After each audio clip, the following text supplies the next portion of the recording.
Entonces, seguramente han visto a un niño, ¿verdad? Que no quiere escuchar los consejos de su padre. Quizás está aprendiendo algo tan simple como barrer, ¿no?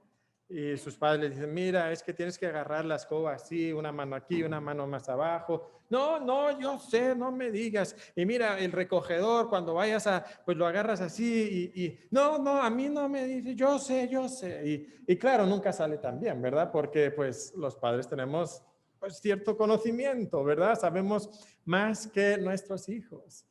¿Alguna vez has tenido hijos así? Pues yo sí, ¿verdad? Yo sí.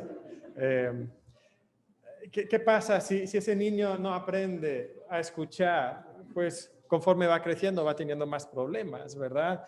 No quiere escuchar a sus profesores cuando le dicen cómo debe estudiar o cómo debe prepararse para un examen.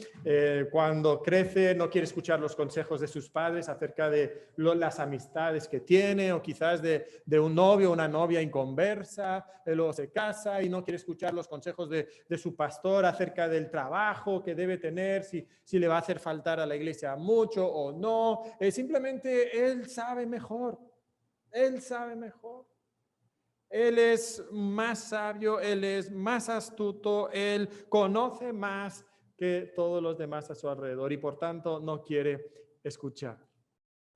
Así somos muchos de nosotros, no solamente en cosas tan simples como agarrar la escoba, sino también lo somos en nuestra vida espiritual, en nuestro caminar con Dios.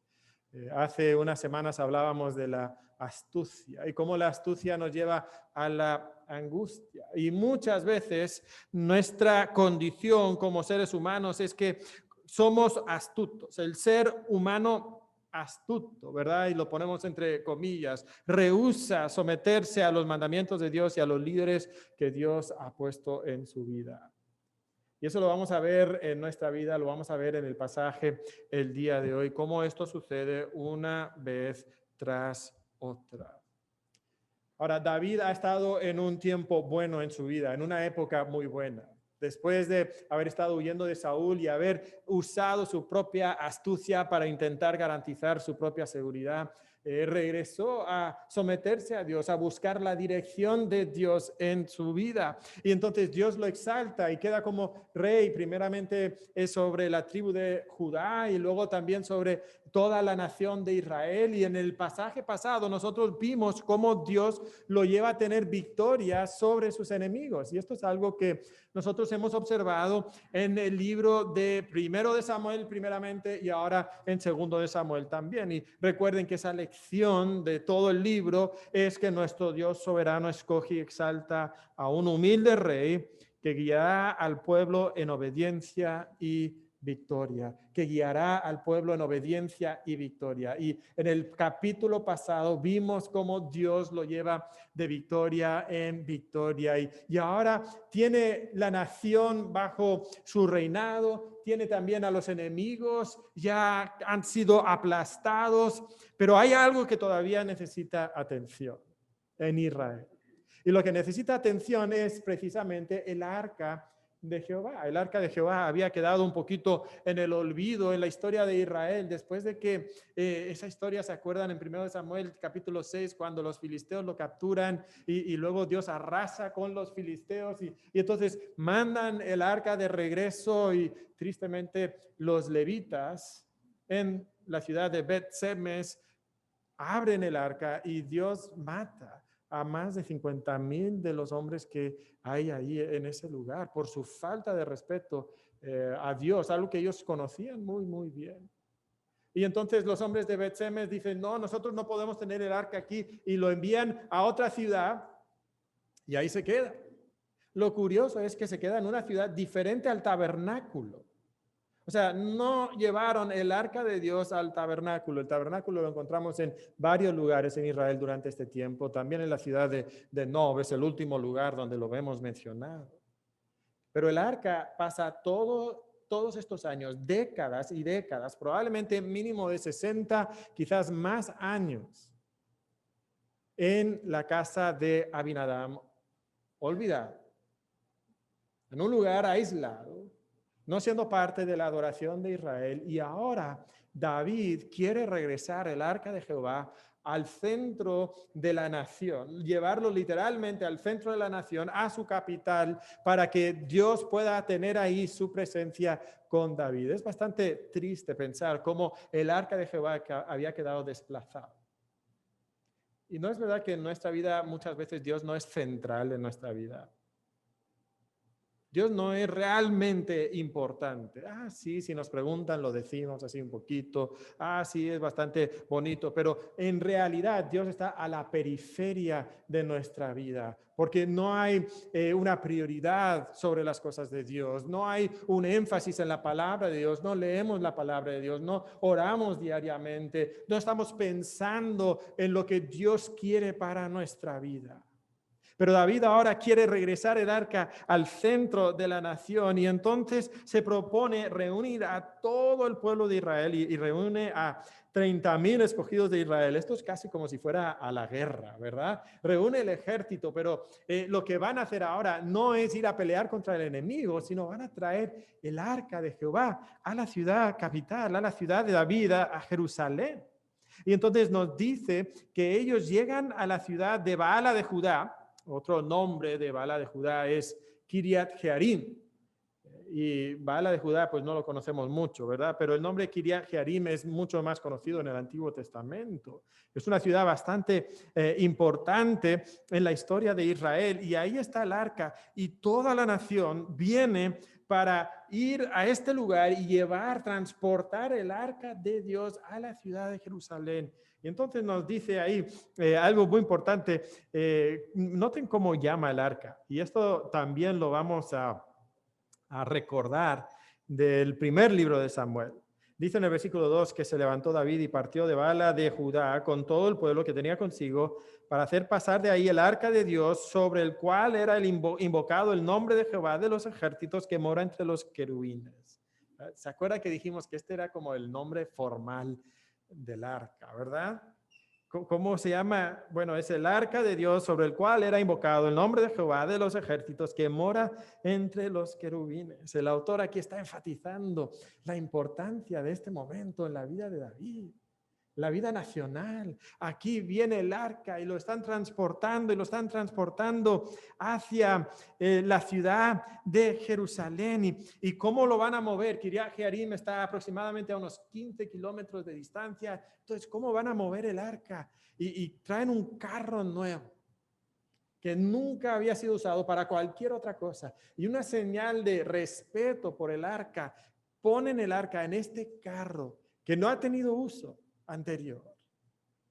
Y ahí lo ponen sobre el arca y van caminando poco a poco hacia Jerusalén. Nos dice el versículo 3 que eso es lo que hicieron, que pusieron el arca en el carro nuevo y salen de la casa de Abinadab, que estaba en el collado, y ahí están Usa y ahí hijos de Abinadab, que estaban guiando el carro nuevo, y ahí van. Y es una procesión enorme. David con 30,000 soldados, además de mucho pueblo que se había congregado para este monte. Era un día muy, muy especial. Incluso nos dice en el versículo 5 que David y toda la casa de Israel danzaba delante de Jehová con toda clase de instrumentos de madera de haya, con arpas, salterios, panderos, flautas y címbalos. O sea, es un momento hermoso. Es un momento de fervor, de amor a Dios. Es un momento de adoración a Dios. Y sabes, esto es lo que debería de hacer el rey ideal. El rey que Dios tenía diseñado, como Dios lo tenía pensado. No solamente debe de guiar al pueblo a las victorias políticas y militares, sino debe de guiar a la nación también en la adoración a Dios. Y aquí lo vemos así, que este rey escogido por Dios guía al pueblo en adoración sincera. O sea, es un momento maravilloso. Regresando el arca de Dios a su lugar. Miles de personas congregadas, danzando, tocando música. Qué bella escena. Y sabes, esto es lo que debe hacer el líder puesto por Dios. ¿Qué debe hacer? Debe guiar al pueblo en adoración sincera a Dios. Pero conforme va avanzando el arca, nos dice el pasaje que cuando van de subida están en una zona bastante montañosa de Israel. Y conforme van de subida, probablemente en uno de esos montes o quizás de bajada, no sabemos, pero los bueyes tropiezan. Y cuando los bueyes tropiezan, pues obviamente el carro en el que iba el arca, pues se sacude y el arca está sobre ese carro y se mueve un poco el arca. Y entonces Uza, que ha estado cuidando este arca probablemente por toda su vida, ve que se mueve el arca y entonces extiende la mano y agarra el arca para que el arca no se caiga de ese carro. Y Dios lo fulmina en un instante. Es chocante leer lo que pasa. Nos dice en el versículo 7 que el furor de Jehová se encendió contra Uza y lo hirió ahí Dios por aquella temeridad y cayó ahí muerto junto al arca de Dios. Imagínate. O sea, todos cantando, salmos, quizás salmos que David había compuesto, los músicos tocando, otros danzando ahí al lado del camino, enfrente del arca, y de repente, ¡pum!, cae muerto Uza, y los músicos dejan de tocar, y los cantos pues se apagan, ¿verdad? Y todo el mundo está en shock, un silencio absoluto. O sea, imagínate un día que aquí está David dirigiendo, ¿verdad? Y de repente el hermano Carlos ve que se mueve algo en el púlpito y toca el púlpito y ¡pum!, muere, ¿verdad? ¿Cómo estaríamos en esa situación? ¿Cómo nos sentiríamos? Y cuando pensamos en esto, pues recordamos un poquito esa situación de hace tantos años en la historia de Israel, de cuando esos levitas abrieron la cubierta del arca para ver lo que había ahí dentro y Dios mató a 50,000 israelitas. No sé si recuerdan, pero los levitas en ese tiempo decían, ¿quién podrá estar delante de Jehová, el Dios Santo? ¿A quién subirá desde nosotros? O sea, ¿con quién podemos enviar el arca? No podemos con este arca. Y ahora otra vez Dios responde con furor y muere este hombre. Y es curioso porque David tiene una respuesta muy parecida a la de los levitas. Nos dice en el versículo 8. Y se entristeció David por haber herido Jehová a Uza. Y fue llamado a aquel lugar Pérez Uza hasta hoy.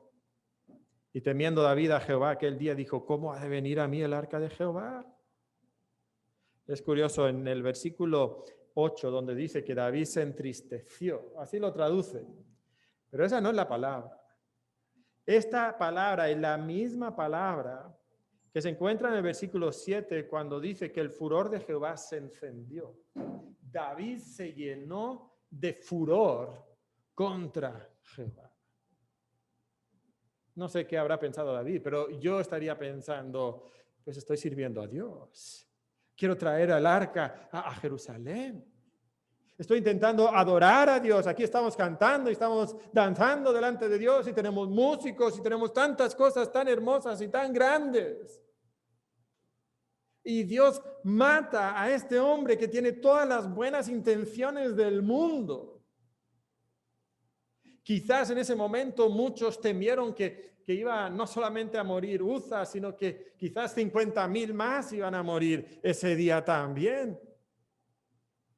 Y David piensa en este Dios y dice, yo no quiero estar cerca de ese Dios, yo no lo puedo tener cerca a mí.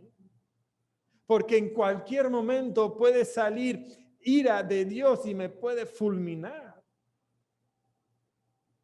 Y entonces David dice, no. Y no sabemos dónde está la casa de Obed-Edom, el geteo, que menciona ahí.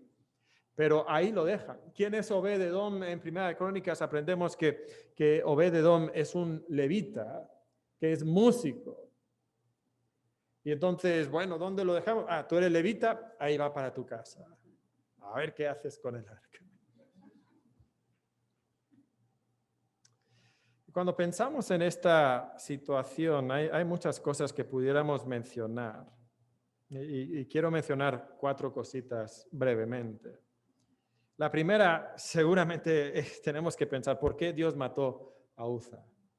¿Verdad? Esa es la más obvia. Si tenía todas las buenas intenciones del mundo, ¿por qué Dios lo mata? Bueno, Dios había dado instrucciones muy detalladas sobre cómo se debía de mover el arca en el libro de Números, en el capítulo 4, por ejemplo, en el capítulo 7. Y el arca solamente lo debían de cargar los hijos de Coat, que eran levitas. No se debía de mover en carro. De hecho, cuando vemos el arca de Dios siendo movido en carro, ¿quiénes son los que lo están moviendo en carro? Pues son los paganos. Y parece aquí que el pueblo de Dios está siguiendo el ejemplo de estos paganos en vez de estar siguiendo los mandamientos de Dios. ¿Por qué lo hizo David así? No sé. No sé si era por desconocimiento de la ley de Dios o si era simplemente porque David se consideraba muy astuto. O sea, que él sabía mejor cómo mover el arca, porque es que lo tenía que mover 15 kilómetros y es que es para arriba y para abajo, y entonces mejor los ponemos en un carro porque pues es mucho cargar para los levitas. Y quizás David pensaba que él sabía mejor y en vez de someterse a los mandamientos de Dios usó de su astucia.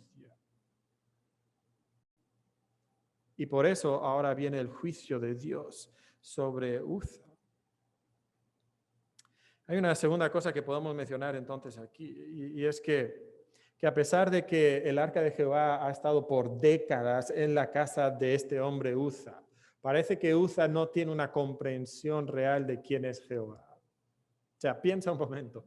Este es el Jehová que tumbó al dios Dagón.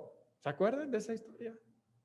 Este es el Dios que sin ninguna ayuda de cualquier israelita tumbó a toda la nación de los filisteos, que era una poderosa nación que derrotaba constantemente a Israel. Sin la ayuda de ninguno de ellos, destruyó a esa nación. Además, este es el Dios que hizo que esos bueyes llevaran el arca en un carro 30 kilómetros directo a la ciudad de Bet-Semes, directo a la ciudad donde estaban los levitas que debían saber cómo cuidar el arca. Este Dios no necesita que le eches la mano.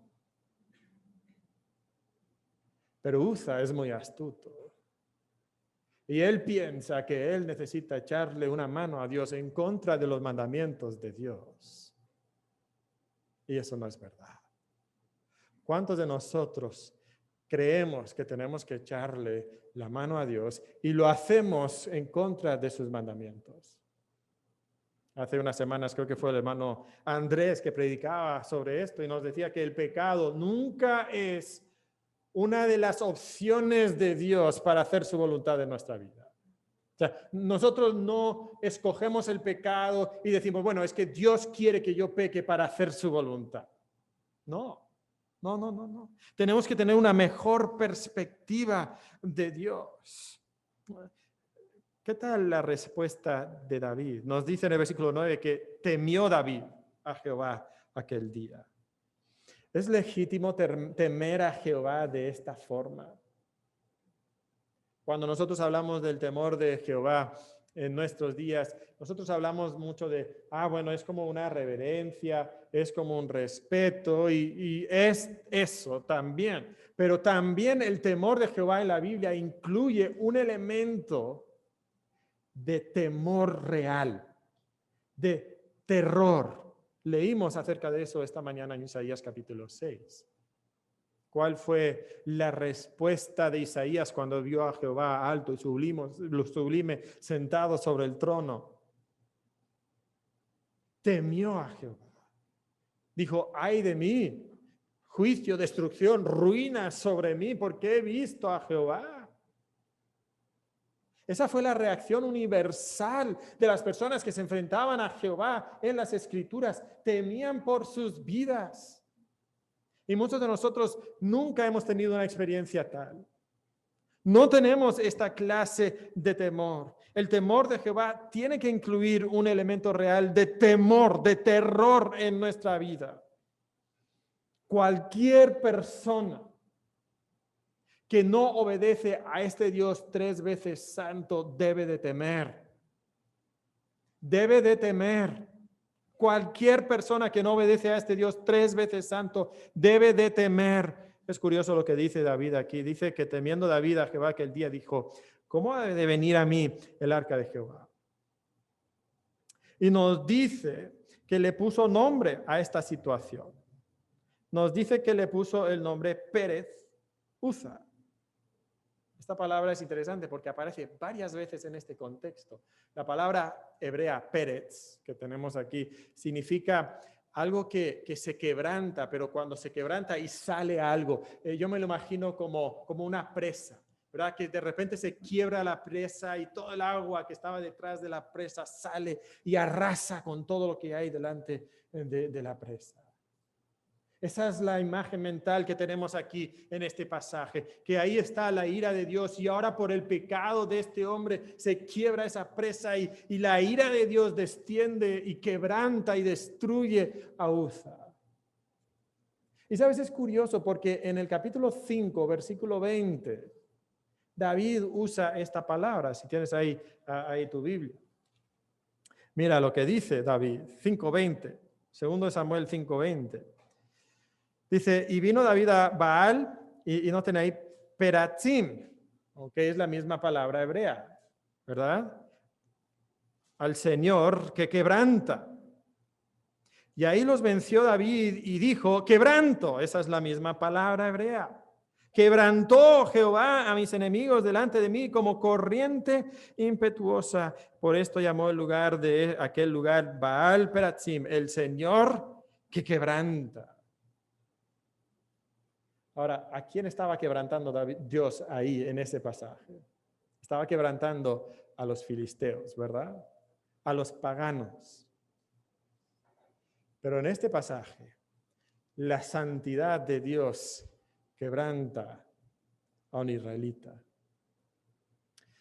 Un comentarista que leía dijo lo siguiente: la santidad letal de Dios aplasta tanto a paganos como a religiosos. La santidad letal de Dios. Yo no pienso mucho en un Dios de santidad letal. ¿Y tú? No hemos domesticado a Dios. Lo hemos hecho chiquito. Lo hemos hecho como, es un Dios de amor, es un Dios de puro sentimiento, es como el abuelito, ¿verdad? Que siempre consiente a sus nietos. Pero el Dios de la Biblia, el Dios a quien nosotros servimos, es un Dios santo, terrible en santidad, inaccesible en su luz eterna en la que mora, como cantamos hace un momento. Es un Dios que verdaderamente debemos de temer, y cualquier persona que desobedece a este Dios debe temer. Debe temer. Y aquí David, porque ha desobedecido a Dios, teme. Eso me lleva a una cuarta cosita aquí que podemos extraer de estos versículos. Y es que la sinceridad no es suficiente. La sinceridad no es suficiente. No es verdad que el día de hoy tenemos esa noción. Bueno, si tú eres sincero, entonces Dios te tiene que aceptar. Eso basta con que seas sincero en tu corazón. Pero eso no basta. La sinceridad no es suficiente. Dios no solo pide sinceridad, Dios exige obediencia también. Pero ¿cuántos de nosotros hemos justificado nuestra desobediencia por una supuesta sinceridad que tenemos en nuestro corazón, verdad? Ah, pues bueno, Dios sabe que yo lo amo. Y entonces hacemos cosas que desagradan a Dios. Y tenemos la idea de que Dios entonces nos va a aceptar porque es un Dios de amor. Sí, pero es un Dios de santidad letal también. Y si tú desobedeces a este Dios, tú debes temer a este Dios. Debes temer a este Dios. Y David teme a este Dios. Y deja el arca ahí en la casa de Obed-edom, y entonces él regresa a Jerusalén con todo su enojo contra Jehová, y estoy seguro que se sentía un tanto confundido también, ¿verdad? Pues estoy intentando servir a Dios, quería traer el arca, lo estaba intentando hacer bien, y mira, ahora mira lo que me pasó. Pues yo no quiero estar con ese Dios es un Dios que castiga severamente. Entonces mejor me alejo me pregunto, ¿qué habrá pensado de todos esos salmos que escribió como pastorcito, verdad? Donde alababa a Jehová y ahora ha conocido a Jehová de una manera más real, más profunda. Ahora está asustado de este Dios. Y entonces deja el arca y regresa a Jerusalén y pasa un mes.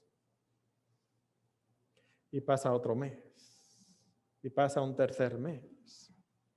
Y durante esos 3 meses algo está sucediendo en la casa de Obed-edom. Este Dios de santidad letal, este Dios que castiga repentina y severamente, este Dios que pues no hay que estar cerca de él porque te va a matar.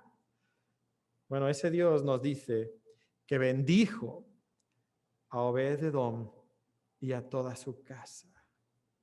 No sabemos exactamente cómo fueron estas bendiciones que Dios derramó sobre la casa de Obed-edom. Pero después de 3 meses, nos dice el versículo siguiente, que le dijeron a David: oye David, Obed-edom, ¿te acuerdas de él? El arca, no han muerto, siguen vivos. Y encima, Dios les ha bendecido asombrosamente.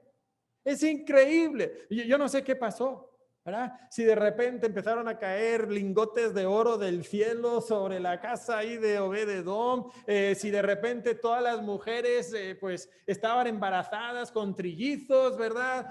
Pero había bendición tan evidente que las personas se lo cuentan a David. Wow, es increíble. ¿No es verdad que cuando nosotros desobedecemos a Dios nos perdemos bendiciones de Jehová? Nos perdemos bendiciones. Y aquí David entonces escucha de esto y escucha de la bendición que ha recibido, y entonces David dice que tiene que regresar el arca. Me encanta lo que dice el versículo 12: y fue dado aviso al rey David diciendo: Jehová ha bendecido la casa de Obed-edom y todo lo que tiene a causa del arca de Dios. Entonces David fue y llevó con alegría el arca de Dios de casa de Obed-edom a la ciudad de David. Qué contraste, ¿no? De unos versículos atrás hasta ahora, ese enojo, ese furor en contra de Jehová, ese temor de Jehová. ¿Ahora qué? Alegría, gran alegría, gozo, porque ahora está llevando el arca de Jehová a Jerusalén. Y lo lleva. ¿Y cuál es la diferencia ahora? El pasaje no lo dice aquí, pero en 1 Crónicas 15:26 nos dice que los levitas llevaban el arca. En esos 3 meses y de esa situación que habían vivido, quizás obligó a David a investigar. O quizás recordó a David lo que él ya sabía de la palabra de Dios, de la ley. Y entonces a mandar a los levitas a cargar el arca y llevarlo poco a poco. ¿Qué ha sucedido? David ha rectificado. David ha cambiado. Y entonces cuando nosotros estamos adorando a Dios de acuerdo a los mandamientos de Dios, en obediencia a Dios, es entonces que nosotros podemos pasar del pavor a la alegría. Y lo vemos aquí. Es increíble la escena. Nos dice que cuando los que llevaban el arca de Dios habían andado 6 pasos, él sacrificó un buey y un carnero engordado. Ahora, recuerden que no sabemos dónde está la casa de Obed-edom. Pero si estaba en Kiriat Jearim, ¿verdad? A la salida de Kiriat Jearim, ¿verdad? Kiriat Jearim a 15 kilómetros. Bueno, hice unos cálculos y 6 pasos aproximadamente sale a 4,5 metros. Y si sacas 4,5 entre 15,000, los 15,000 metros de los kilómetros, estamos sacando 3,330 bueyes y 3,330 carneros engordados. Esto es lo que David está haciendo. Esta es la fiesta que está llevando en ese momento. Y lo que estamos observando entonces en la vida de David es que no solamente está guiando al pueblo en adoración sincera, porque antes era sincero y ahora también, pero ahora está guiando al pueblo en una obediencia celosa a los mandamientos de Dios. El rey escogido guía al pueblo en esa obediencia celosa a Dios. Eso es lo que Dios pide de cada uno de nosotros. Eso es lo que Dios quiere de cada uno de nosotros. Y vemos aquí a David danzando, nos dice el versículo 14. En el versículo 14 dice que David danzaba con toda su fuerza delante de Jehová. Y estaba David vestido con un efod de lino.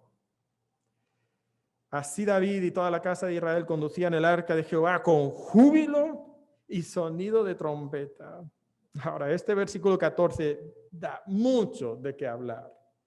Vamos a ver algunos de estos puntos, ¿ok? Primero, creo que podemos destacar la forma en que David adoraba a Dios. ¿Cómo adora a Dios? Nos dice que él está danzando delante de Dios, pero danza con toda su fuerza. ¿Cuántos de nosotros adoramos a Dios de esta forma? Con toda nuestra fuerza. Yo creo que muy pocos de nosotros tenemos esta clase de corazón que ama a Dios a este grado, de servirle con todas nuestras fuerzas. Esto es lo que Dios pide de nosotros, que amemos a Dios con todas nuestras fuerzas, con todo nuestro ser. Este es el más grande de todos los mandamientos. ¿Cuántos de nosotros adoramos a Dios realmente de esta forma? Muchos de nosotros queremos adorar a Dios, pero tranquilito, ¿no? O sea, que no nos vean como exagerados, que no nos vean como radicales. Pero David, este hombre con el corazón conforme al de Dios, adora a Dios con todas sus fuerzas, porque él entiende que Dios se lo merece. Dios se lo merece porque es el Dios que da victoria sobre el enemigo. Dios se lo merece porque es el Dios que da provisión material. Dios se lo merece porque es fuerte, misericordioso y piadoso, tardo para la ira, grande en misericordia y verdad. Dios se lo merece porque es santo, santo, santo, que mora en luz inaccesible. Dios se merece nuestra adoración porque es nuestro amparo y fortaleza, nuestro pronto auxilio en tribulaciones. Dios se merece nuestra adoración porque es nuestra roca y castillo, nuestra fortaleza, nuestro escudo y nuestro libertador. Y David conocía todas esas cosas y adora a Dios por esas cosas. Pero si David adoraba a Dios por esas cosas que él conocía, nosotros podemos adorar a Dios por otras cosas mayores que David no conocía. Porque nosotros podemos adorar a Jehová porque Él es nuestro admirable consejero, Dios fuerte, Padre eterno, príncipe de paz, que no estimó el ser igual a Dios como cosa que aferrarse, sino que se humilló a sí mismo y tomó la forma de hombre. Y se hizo obediente hasta la muerte y muerte de cruz. Y si David podía adorar a Dios con todo su corazón, ¿cuánto más nosotros debemos adorar a Dios con todas nuestras fuerzas, con todo nuestro corazón, con toda nuestra mente, con todo nuestro ser? Dios debe ser el centro de nuestra vida, el centro de nuestra existencia. No debe de estar en la periferia de nuestra existencia. ¿Y cuántos de nosotros realmente adoramos a Dios así?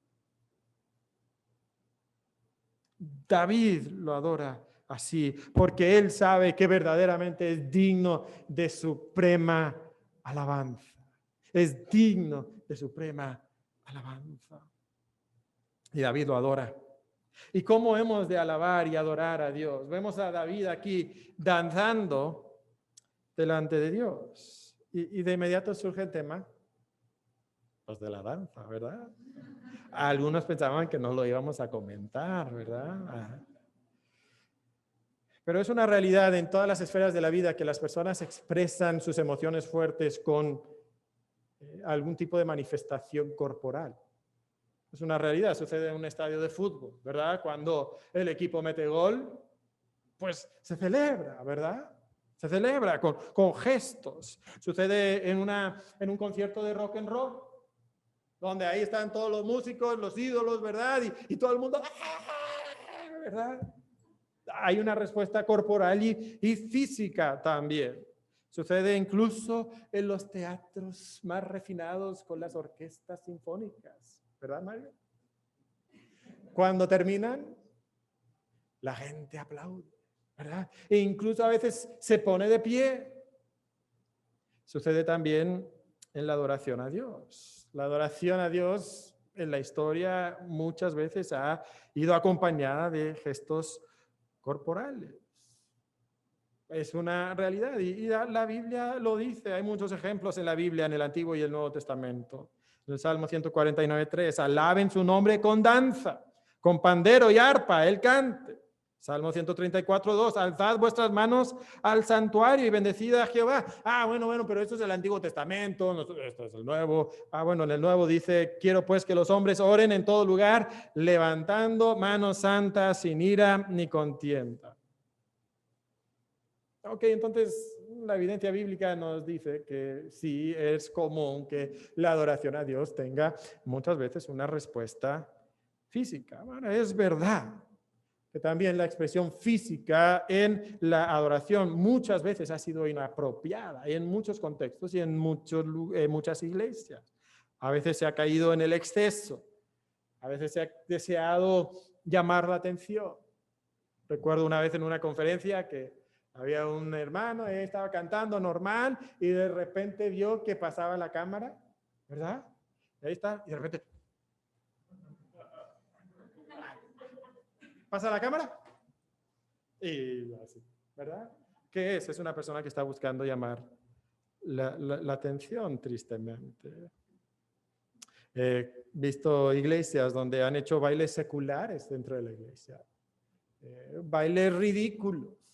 Tristemente, incluso bailes sensuales dentro de la iglesia. Entonces, muchas veces esto es inapropiado, que no tiene lugar en la iglesia. Pero creo que tenemos que reconocer que quizás para evitar los excesos de algunos, muchos nos hemos encasillado en un solo tipo de adoración, ¿verdad? Que no muevas la mano ni un poquito, no vaya a ser que te piensen liberal en la iglesia, ¿verdad?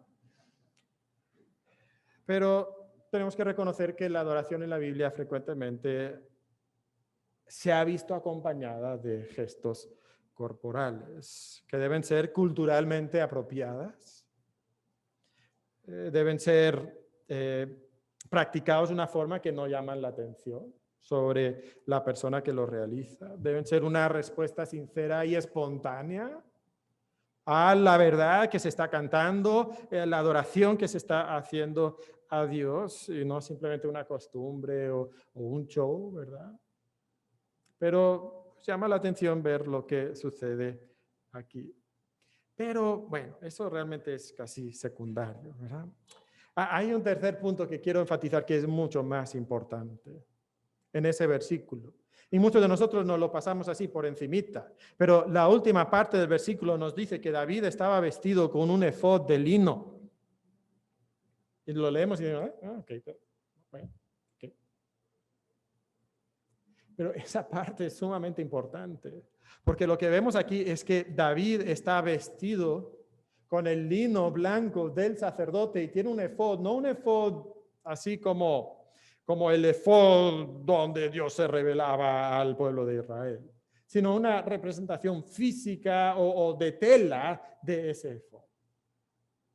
Y David entonces aquí de alguna forma, que David, que es rey, está ejerciendo y reflejando en cierta forma, parcialmente por lo menos, el rol de un sacerdote. Ahora, recuerda que los sacerdotes eran levitas, específicamente de la casa de Aarón. David no podía ser sacerdote, pero David está ejerciendo ese liderazgo, no solamente político y militar, pero está ejerciendo un liderazgo espiritual en la adoración a Dios. De hecho, nos dice que estaba ofreciendo sacrificios. Ahora, estoy seguro que no estaba cometiendo el error de Saúl. ¿Se acuerdan que Saúl ofreció sacrificio y Dios lo juzgó por ello? Pero David está liderando esto. Es la iniciativa de David, es el ímpetu de David, es la guía de David que lleva a cabo este sacrificio. Y entonces, en cierta forma, David está uniendo, por lo menos parcialmente, los oficios de sacerdote y rey. Sacerdote y rey. Ahora, no está tomando un oficio que no le corresponde, pero David pudiera haberse vestido con toda su ropa lujosa, con toda la apariencia de rey, con su corona, pero escoge vestirse en el atuendo simple, sencillo, humilde de un sacerdote. Y sabes, David no podía unir estos dos oficios. Por ley de Dios no podía hacerlo. Pero siglos después vendría el hijo de David, que sería sacerdote según el orden de Melquisedec, que uniría los oficios de sacerdote y rey. Y ofrecería un mejor sacrificio, porque ofrecería su propio cuerpo, ofrecería su propia vida, su sangre, para que ahora nosotros podamos entrar a la presencia de Dios sin tener el temor de que el furor de Dios se va a encender en contra de nosotros y nos va a consumir como consumió a Uza. Y David no lo puede lograr aquí perfectamente, pero un día el Rey de Reyes, que también es el gran sumo sacerdote, sería una sola persona. Y sería el descendiente de David. Y ese Rey de Reyes y ese sacerdote, el gran sumo sacerdote, nos guía en obediencia a Dios, pero también en una adoración sincera a Dios, como David lo está haciendo aquí. Y es hermoso notar eso en ese pequeño detalle del versículo 14, perdón.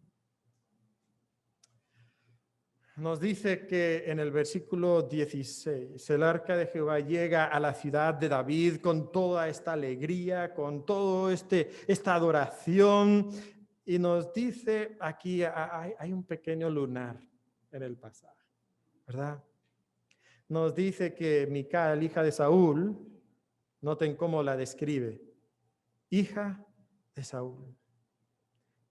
Mical, la primera esposa de David, mira desde una ventana y vio al rey David que saltaba y danzaba delante de Jehová y lo menospreció en su corazón. Bueno, vamos a dejar eso ahí a un ladito, porque en un momento más el autor regresa a esta situación, pero se nos queda ahí como una piedrita en el zapato, ¿verdad? O sea, seguimos adelante, pero como que pisamos y nos molesta, ¿verdad? Pero bueno, vamos para adelante, ¿ok? Porque nos dice que finalmente llega el arca de Jehová al lugar, a una tienda que David había preparado en la ciudad de Jerusalén, y ahí otra vez se sacrifican holocaustos y ofrendas de paz delante de Jehová. Dice que David lo hizo, pero otra vez estoy seguro que fueron los levitas que estaban haciendo eso, y es hermoso ver cómo él está guiando al pueblo en esta adoración, y nos dice que cuando termina de ofrecer los holocaustos, dice en el versículo 18 que bendijo al pueblo en el nombre de Jehová de los ejércitos. Y repartió a todo el pueblo y a toda la multitud de Israel, así a hombres como a mujeres, a cada uno un pan y un pedazo de carne y una torta de pasas, y se fue todo el pueblo, cada uno a su casa. Qué cuadro tan bonito, qué cuadro tan bonito. Vemos que bendice al pueblo. Normalmente eran los sacerdotes que bendecían al pueblo. Otra vez vemos a David como que tomando ese rol de líder espiritual de la nación.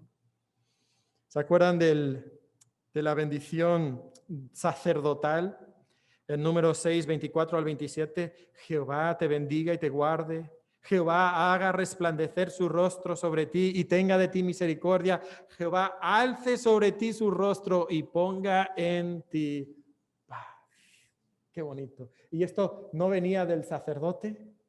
Porque nos dice el versículo siguiente, y pondrán mi nombre sobre los hijos de Israel y yo los bendeciré. Yo los bendeciré. Y vemos aquí estas bendiciones que Dios está derramando sobre su pueblo. Dios les ha dado victoria.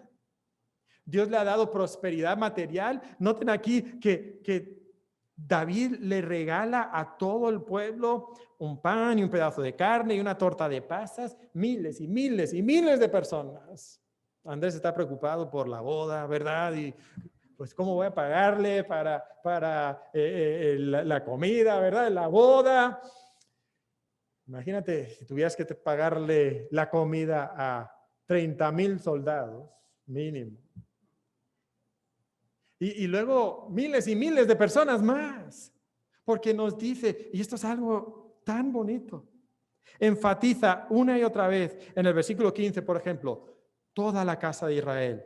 Y ahora en el versículo 19, todo el pueblo y toda la multitud de Israel. Y de nuevo, todo el pueblo. ¿Sabes que Israel había sido una coalición inestable de 12 tribus?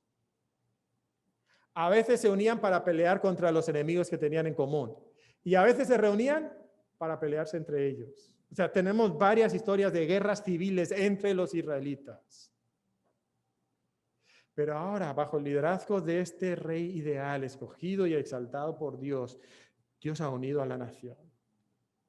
Y están unidos no solamente en la política, y no solamente en cuanto al ejército, pero están unidos adorando a Dios. ¡Qué cuadro tan bonito! Y sabes, esto es lo que el rey ideal debe de hacer. El rey ideal, el rey escogido por Dios, guía al pueblo a la bendición divina. La nación está experimentando la bendición de Dios sobre ella. Y sabes, esta es una realidad de nuestra vida cuando nosotros seguimos a Dios, a los líderes que Dios ha escogido en nuestra vida. En ese momento, entonces, Dios derrama bendición sobre nuestra vida. Muchos de nosotros no queremos seguir a los líderes espirituales de nuestra vida porque nos sentimos muy astutos. Es que el pastor que sabe, ¿verdad? Sabe mucho de la Biblia, pero la vida real, no, la vida real, los pastores no saben nada, ¿verdad? Y en nuestra astucia nos rehusamos someternos a Dios y a la palabra de Dios. Piensa en la devastación que Adán y Eva trajeron sobre la raza humana cuando ellos en su propia astucia tomaron del árbol del bien, del conocimiento del bien y del mal. Piensa también en la obediencia perfecta de Cristo que trajo vida y bendición a toda la humanidad. Y hermano, el camino de la bendición divina es el camino de la sumisión a Dios y a las autoridades espirituales que Él ha puesto en nuestra vida. El camino de la bendición divina es el camino de la sumisión y la obediencia a las autoridades espirituales que Dios ha puesto en nuestra vida. Y no estamos hablando de una obediencia ciega, porque sí debemos de comparar lo que nuestros líderes dicen con la palabra de Dios. Pero Dios sí ha puesto a líderes espirituales en nuestras vidas para que nos guíen a la bendición que Dios tiene para nosotros. Y es hermoso cuando un grupo de personas se reúne en un lugar como este, como una iglesia, y vienen todos juntos y en unidad adoran a Dios, como Israel, esas 12 tribus, ahora todas juntas adorando a Dios. En cierta manera, ¿sabes? Que el domingo por la mañana y los jueves o viernes con tu grupo pequeño, hay una pequeña imagen de Apocalipsis capítulo 5, cuando personas de toda tribu, de toda lengua, de todo linaje, de toda nación se reúnen para adorar a Dios. ¿Sabes? Esta iglesia debe ser un cuadro de eso. ¿Sabes por qué muchas iglesias no lo son? Muchas iglesias no lo son porque hay divisiones dentro de la iglesia, porque hay hermanos que son más astutos que Dios mismo, que tienen más conocimiento, más sabiduría que Dios mismo, que resisten a sus autoridades espirituales, porque ellos saben mejor. Hermano, no permites que tus propias ideas, que tu propia astucia empiece a crear grietas en la unidad hermosa que existe en esta congregación. Es hermoso, ¿verdad? David ha terminado este día, las actividades públicas de este día, ¿verdad? Pero David no ha terminado de ministrar todavía. Nos dice en el versículo 20 que volvió luego David para bendecir su casa. Le quedaba un ministerio más. Ser de bendición, ¿dónde? En su propia casa. Y regresa a su casa y esa piedra que traemos en el zapato, de repente nos abre la herida en el pie, ¿verdad? Y es feo lo que sucede aquí. Dice que David entra a la casa, yo me lo imagino, ¿verdad? Seguramente había enviado a decir a todas sus esposas, a todos sus hijos, vengan, que estén ahí preparados, porque voy a entrar al palacio y quizás ahí en el patio, ¿verdad? Del palacio, que estén todos listos y voy a llegar porque quiero darles una bendición. Y no sabemos cómo sucedió, ¿verdad? Pero me imagino que David entra y su corazón está repleto de bendición y de gozo y está pensando, ¿qué le voy a decir a mi casa? ¿Qué bendición voy a extender? Y de repente se escucha una voz. ¿Cuán honrado ha quedado hoy el rey de Israel, descubriéndose hoy delante de las criadas de sus siervos, como se descubre sin decoro un cualquiera?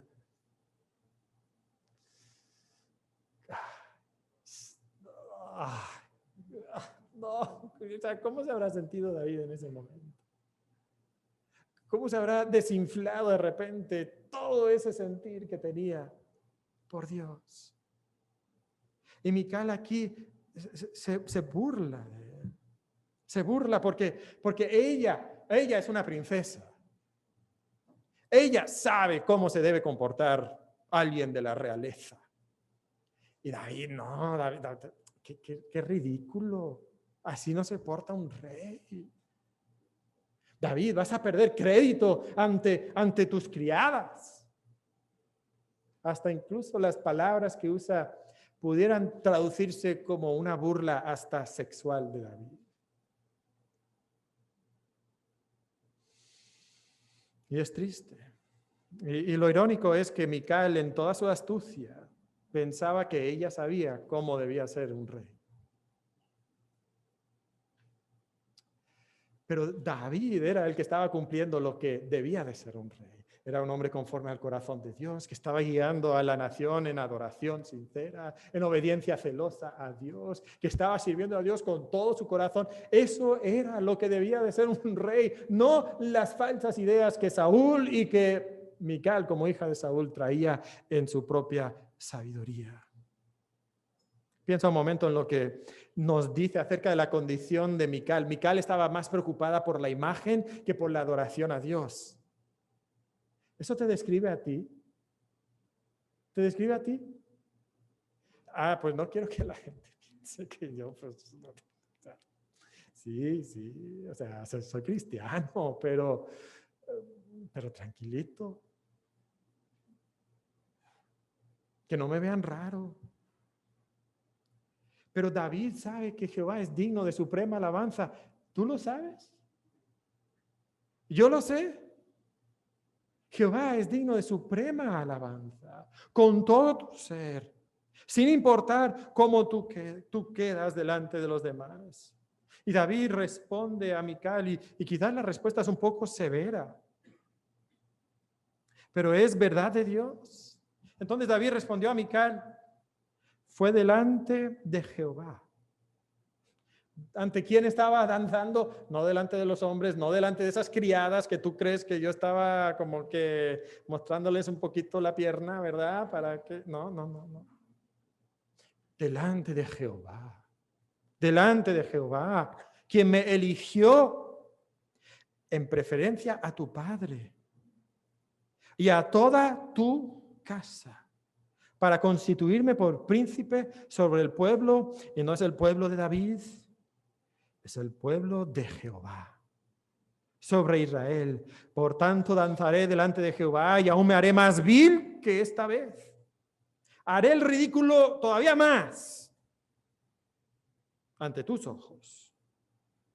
Pero sabes, esas criadas de quien tú te mofas entenderán mi corazón, algo que tú no entiendes. Algo que tú no entiendes. Y David insiste en guiar a su casa, en honrar a Dios. Es triste que en el versículo 23 Mical nunca tiene hijos. Nunca tiene hijos.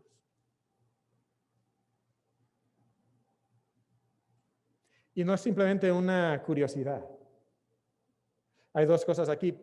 Si David y Mical hubieran tenido un hijo, hubiera sido el candidato número 1 sobre todos los demás para ser rey porque unía las dos casas reales. Y Dios había rechazado a Saúl. Entonces no podía ser rey. Pero segundo, es un juicio, yo creo, sobre Mical por su falta de adoración a Jehová. Pero David insiste. Y lo que vemos entonces aquí es que el rey escogido guía a su casa en honrar a Dios. El rey escogido no solamente guía al pueblo, pero guía a su propia casa. Guía a su casa. Y sabes, hermanos, aquí tenemos muchas aplicaciones. Muchas aplicaciones. Esposo, si quitas ahí la palabra rey y pones ahí esposo o padre, y todo aplica para ti también. Dios te ha escogido a ti para ser líder espiritual de tu familia. Debes estar guiando a tu familia en la adoración sincera a Dios, en la obediencia celosa, a conocer las bendiciones de Dios, a honrar a Dios. ¿Lo estás haciendo? Tú primeramente tienes que ser un hombre conforme al corazón de Dios, que ama a Dios con todo su corazón. Si no, no puedes ser el líder espiritual que Dios quiere para tu familia. Debes de ser esta clase de hombre que lidera a la familia. Y sabes, tristemente, la familia es un punto débil en 1 Samuel. Elí, ¿se acuerdan? Samuel. Y sabemos que lo será para David también. Pero tenemos que guiar a nuestra familia pasando tiempo con ellos, instruyéndose en la palabra de Dios, hablando con ellos, dejar que conozcan nuestros corazones y que se contagien de lo que hay en nosotros. Eso es lo que es ser líder espiritual. Esposa, ¿apoyas el liderazgo espiritual de tu esposo? ¿O eres una Mical? Que cuando tu esposo intenta guiar espiritualmente, ay, otra vez ya empieza. Ya se le pusieron las pilas espirituales, ¿verdad? Ay, quizás con palabras o gestos, comentarios despectivos, quizás solamente en tus pensamientos íntimos. ¿Eres una Mical que desprecia el quizás incluso pobre esfuerzo? Pero es un esfuerzo por liderar espiritualmente a tu familia. Debes de animar a tu esposo. Esposo, si estás aquí y tu esposa no te apoya, no te des por vencido. Tú sé fiel a Dios. Tú sé fiel a Dios. Quizás ella no te anima en tu devocional y no quiere unirse a ti en tu devocional, tú honra a Dios y sé fiel en tu devocional. Quizás ella simplemente no quiere ir a la iglesia. Tú ven a la iglesia. Honra a Dios. Estando en la iglesia así, debes demostrarle amor y cariño y paciencia. Debes de hablar con ella, debes intentar instruirla, pero tú sé fiel en honrar a Dios en tu propia vida. Y ora que Dios use eso en la vida de tu esposa. Y esposa, entiende bien, si tú en tu astucia crees que sabes más que Dios, que sabes más que tu líder espiritual, que es tu esposo, si tú eres un estorbo para él, si tú resistes su liderazgo, si tú te mofas de él, tú estás acarreando juicio sobre tu vida. Y quizás no lo experimentes como Mical, que quedó estéril. Pero quizás lo experimentes con hijos que se burlan de su padre igual que tú te burlas de tu padre, de tu esposo. Con hijos que menosprecian a Dios como tú estás menospreciando a Dios. Con hijos que creen que son demasiado astutos, más que Dios mismo, como tú estás pensando que eres astuta más que Dios mismo. Entonces, si regresamos al pasaje para concluir, creo que lo pudiéramos resumir de la siguiente forma. El rey escogido y exaltado por Dios guía al pueblo en adoración sincera y obediente. Y entonces, si esto es verdad, si Dios nos ha dado líderes de esta forma para guiarnos en adoración sincera y obediente, disfruta de sus bendiciones siguiendo su liderazgo. Disfruta de las bendiciones de Dios en tu vida, en ese camino de la sumisión y obediencia a los mandatos de Dios. ¿Sabes? Dios te invita a un camino de obediencia y un camino de bendición. Te invita, te dice, ven, yo tengo un hermoso camino, no que no puedan haber piedras y tropiezos y espinos, pero en ese camino está la bendición de Dios. Ven, camina en ese camino. Y sabes, ninguno de nosotros tiene al rey ideal físicamente en su vida. O sea, ninguno de nosotros tiene a David aquí en su vida para ser el rey. Nadie. Pero no pasa nada. Porque hemos visto que hasta David se equivoca, ¿verdad? Le cuesta la vida a uno de sus súbditos. Pero nosotros sí tenemos un rey ideal perfecto, que Dios nos ha dado a nosotros, que nos guía en adoración sincera, que nos guía en la obediencia celosa, que nos da la bendición de Dios, que nos ayuda en dirigir a nuestro hogar. Es el líder perfecto, el hijo de David, que es rey, sacerdote y profeta, que dio su vida por nuestros pecados, porque Él nunca pecó. Él nunca se equivocó. Y nosotros podemos seguirle a Él y experimentar las bendiciones de Dios sobre nuestra vida. Entonces no seamos demasiado astutos, por favor. Y es posible que haya alguien aquí el día de hoy que quiere conocer la bendición de Dios en su vida, pero nunca ha entregado su vida a Cristo. Y quizás tú eres muy astuto y tú dices, yo me voy a acercar a Dios a mi manera. Este pasaje nos dice que no te puedes acercar a Dios a tu manera. Si tú intentas acercarte a Dios a tu manera, mueres irremisiblemente porque es un Dios santo, santo, santo. Tu manera no funciona. Hay una sola manera que te puedes acercar a Dios. Esa manera es a través de Cristo, el único mediador entre Dios y el hombre. Y a través de Cristo, quien murió en la cruz por nuestros pecados y resucitó para nuestra justificación, es que nosotros ahora sí podemos acercarnos a Dios, recibir la bendición del perdón de pecados y de la vida eterna. Y si estás aquí y tú no has entregado tu vida a Jesucristo, este es el momento. Y nos encantaría hablar con cualquiera de ustedes que quisiera hablar más de esa situación. Y nos ofrecemos para hablar con ustedes al terminar el culto. Pero ven al camino de la bendición. Y venimos a ese camino siguiendo el liderazgo del rey ideal, del rey escogido, del rey exaltado que Dios nos ha dado en Cristo. Padre, gracias por David y su ejemplo, pero sobre todo gracias por Cristo, quien murió por nosotros para darnos toda bendición espiritual en los lugares celestiales. Y te pido que nosotros no seamos tan astutos, que caminamos en nuestros caminos, que nos acercamos a ti a nuestra manera. Y así pecamos y morimos y sufrimos. Ayúdanos, Padre. Gracias por Cristo que nos abrió el camino a la bendición de Dios. En nombre de Cristo.